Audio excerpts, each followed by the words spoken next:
তাই বলতেছিলাম আল্লাহ কোরআনে বলেন কুল্লু নাফসিন যায়কাতুল মাউত।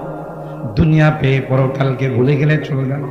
এ মুসলমান, একটা সময় আসবে রে, সবাই নিষ্ঠুরের মতো কবরে রেখে চলে।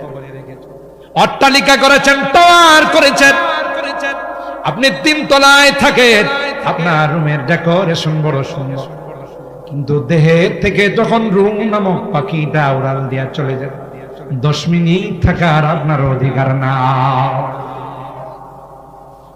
আপনি যখন মরে যাবেন, আপনার ইন্তিকাল হয়ে যাবে, আপনার আত্মীয় স্বজন, আপনার পরিবার পরিজন বললে লাশটাকে গ্যারেজে নিয়ে যাও।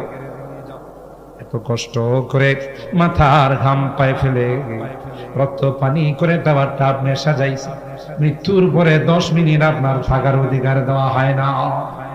এই জন্য কবি বলেন ফিকরে খুদুকুন, ফিকরে খুদুকুন, ফিকরে বেগান নামকুন, বরজমিনে দিগরা খানা নকুন।